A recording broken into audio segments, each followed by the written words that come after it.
Welcome everyone. So today we're gonna talk about histogram, and this is one of a little bit like more powerful tool than you might even expect. And this is super technical, but in the end of the day, like once you know this stuff, you know this one forever, and you can dive deep the creative stuff. So I definitely highly recommend you guys to stay until the end. And now we're just gonna dive into the slides and we will see you there. One of the things that I didn't even notice in my first years of photography when I was just starting out, and then once I started to notice histogram, I started to get more technical, which is also super important part, especially if you're like me, like more like the creative side and you don't care about technical things. Then definitely I would highly recommend you guys to at least know the basics of this one. So what you have to do here is that, first of all, let's dive into the histogram. So if you look at like the term histogram, then this is a graphical representation, sorry guys, of the tonal distribution in the digital image. It plots the number of pixels for each tonal value. By looking at the histogram for a specific image, a viewer will be able to judge the entire tonal distribution at a glance. So as you see, you have like different parts here. Like you can see the tonal value, you can see graphical digital representation, and then with one glance. And this is important to know, especially when you're on a scene and sometimes you just have to look at the histogram to see if you're overexposing or underexposing. And when you only have like your camera connected, then sometimes it's like super hard to see only from your screen.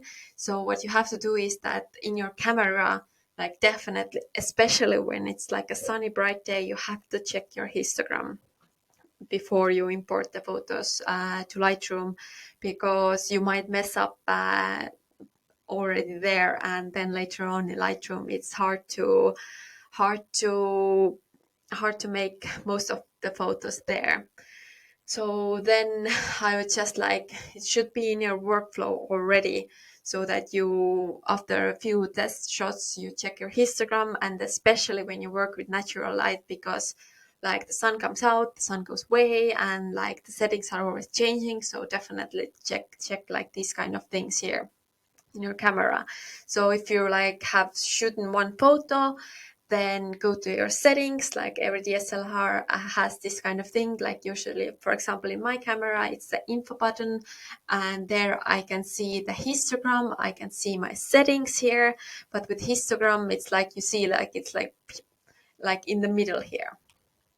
And so here I'm being like, I'm not going deep into the theoretical part, and I'm just telling you the most important part, and especially like the practical part that you need to know about histogram.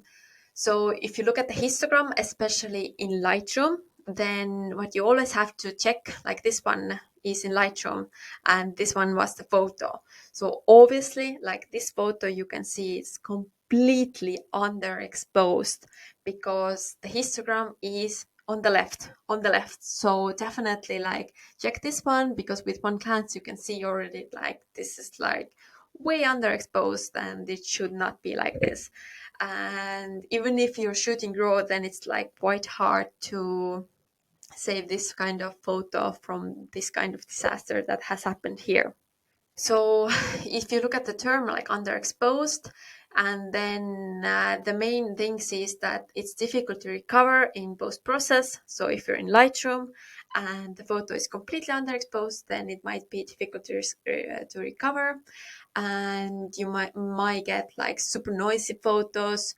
So definitely try to avoid underexposure if possible, and just use lower f number or use longer shutter speed to get most of it. So like a really great example here is, for example, astrophotography. So if you want to shoot the stars, then obviously this is not related to the food photography, but we can just learn from different areas of food photography. So that's why I highly recommend you guys to play around with this kind of things, because even with the other photography parts you can learn a lot. And then another thing you can see like histogram in practice is when the histogram is exposed to the left. So here is the middle one. So it's exposed to the left or exposed to the right. And when it's exposed to the left, then it might be a good thing for sure. Because depending on the photography, especially when you're shooting dark photography, then this one makes sense that it's exposed to the left, or moody photography. So when it's exposed to the left, then this one is generally acceptable. And as I told you before, it's super common in dark food photography, because then you work with moody, dark, and all those kind of colors. And but on the other hand, you may get noisier in post process, but it depends again. It completely depends on the photo. So another thing is that this one is neutral. So as you can see, the histogram is here in the middle. Everything here is in the middle. And you can already see by eye that the photo obviously is way better as well.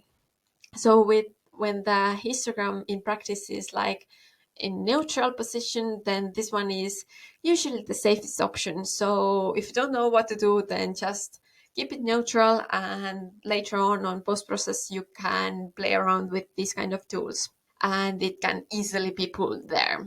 So quite often it's like you don't need to make any changes at all. And even like it's obviously always better when you don't need to play around with exposure in your Lightroom, like rather play around with shadows or highlights, because like these ones you can like, yeah, you don't get that noisy photos. So what you have to do is definitely try to expose neutral as possible. So here you can see this one is exposed to the right. So if you look at the histogram, again, it's not in the middle, it's not on the left, it's on the right. And the photo itself is brighter as well. And this one is best choice for the lowest noise, but still requires a lot of care, because you might overexpose it. So, but this one is super common in light photography. When you have like something white, then this one makes sense. It makes sense that the photos in general are a little bit overexposed.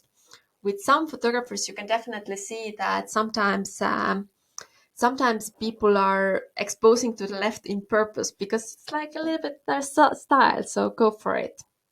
But the photos may look overly bright in the camera, but can easily, again, correct in the post process.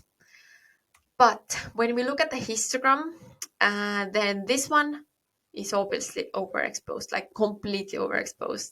It's like, yeah, there's everything here, like it's like not okay.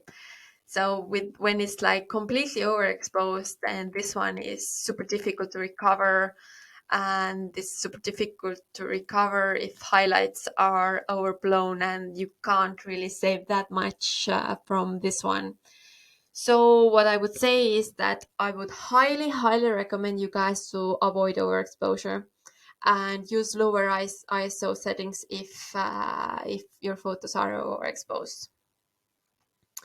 And then, as I told you before, we like to keep this whole course super practical. So now, this one is shadow clipping. So what you can do is that you have your Lightroom here open, and then you're gonna go and click on this one. And then you can see when the highlights are clipping.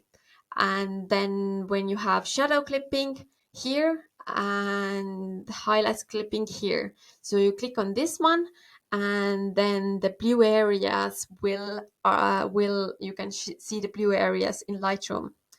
And when the highlights are clipping, so for example here, this one like goes completely red, and it shows like where exactly are the highlights clipping, and where are your photo, where your photo has those blown out areas. and these ones you definitely want to get rid of because it's not pretty here. So here what I wanted to show you guys is that Lightroom in practice and histogram. So because for example, if we go on the developing panel then and click here, then you can see that these shadows are clipping, are completely clipping, and the highlights here as well. So the shadows are clipping, the highlights are clipping, and it looks like everything is completely wrong. But on the other hand, in dark photography, sometimes it's completely right, because it's like when you shoot like a classic photography example here is a black cat in a black background. So there's, it's like obvious that things are gonna clip. And if you look at here, then here you can definitely see like, okay, highlights are not clipping. Okay, here a little bit here, like the shadows are clipping and these ones as well. So if we go here, like a little bit here and shadows on top, then as you can see, we can get rid of these ones. Okay, maybe we have to go a little bit with this tool here and then highlights down to get rid of the highlights clipping. Okay, this one is not good to try, but yeah, like now you can see that we get rid of the blue ones here, and then shadows are not clipping anymore and highlights as well. So yeah, this is like a super useful tool, because at first you were like, oh, okay, this photo is fine, but you can see like histogram and the technology itself is gonna tell you like what's wrong with this photo. And these ones you can see like the highlights here, shadows, sorry, shadows are clipping. So you definitely want to get rid of these ones, and maybe you can get it rid of only like by editing this one and bring the shadows up. And yeah, so here we go. This is like the practical side of histogram itself. Here's my solution. My solution is obviously that remember that exposure should be correct. But again, as we are creatives, then we always have the option to have it creatively correct.